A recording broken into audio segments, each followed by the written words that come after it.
sound of gentle wind chimes, and a flowing river. Hello everyone, and welcome back to our channel.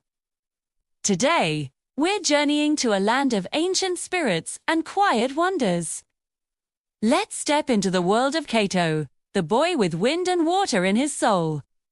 In our last tale, we saw Kato mend a broken bridge with a whisper to the river. Now, his path leads him to a small tea house, nestled by a winding stream. There is thick and heavy, the sky a bruised purple. A summer storm is brewing. Inside the tea house, Mistress Sumi, the gracious owner, watches her guests with a worried frown. A group of merchants argues loudly over a game of Go, their voices sharp and angry. A trio of traveling musicians sits quietly in a corner, their instruments silent, their faces mirroring the tension in the room. The air crackles, not just with the coming storm, but with the conflict within these paper walls. Kato, our young traveler, sits by the window. His deep blue eyes reflect the darkening sky. He holds a warm cup of tea, his slim fingers tracing the wave patterns on his small wooden staff.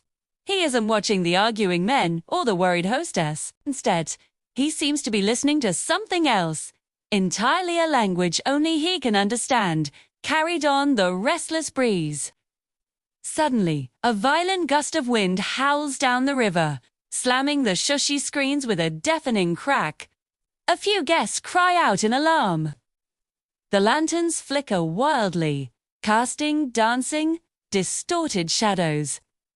The merchants' argument dies in their throats, replaced by fear. Mistress Sumi rushes to secure the screens, her movements quick with panic.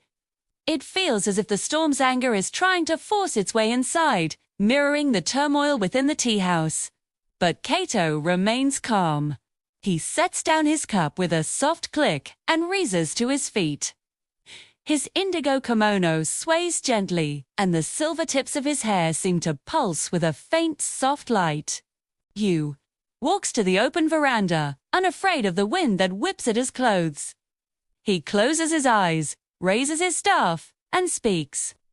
His voice isn't loud, but it carries a strange authority, a gentle command that cuts through the roar of the wind. "Old friend," he murmurs, "your strength is great, but this small place offers shelter. Pass around us, not through us. Let your dance be in the sky, not in this home." For a moment, nothing happens. The wind howls, a defiant roar. Then, something incredible occurs.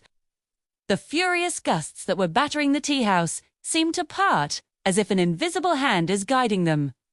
The wind continues to rage, but it now flows around the building, leaving the tea house in a pocket of profound stillness.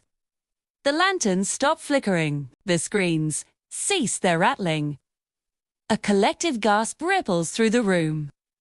The guests stare wide-eyed at the young boy standing serene amidst the unseen tempest. Seeing the calm return, the traveling musicians pick up their instruments.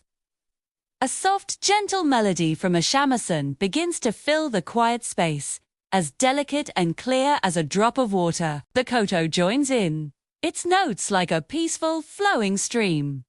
The sharp edges of fear and anger in the room begin to soften. The merchants, moments ago, red-faced and yelling, now look at each other with a sense of shared wonder, their dispute forgotten. Mistress Sumi smiles, a look of deep gratitude on her face as she watches Kato. As the music swells, the first drops of rain begin to fall. But it's not the violent, lashing rain they had feared. Instead, it descends in straight, shimmering lines, like strings of pearls hanging from the eaves. The storm is still present, but its fury is outside, kept at bay. Inside, there is only peace. The guests murmur softly, sharing stories and sipping their tea, their voices now gentle.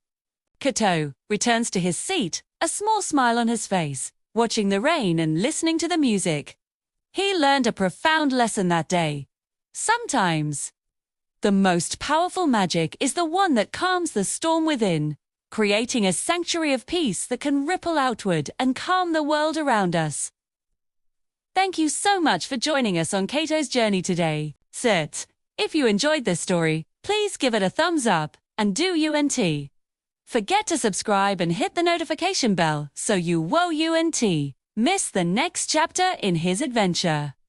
Until next time, may you find peace in your own tea.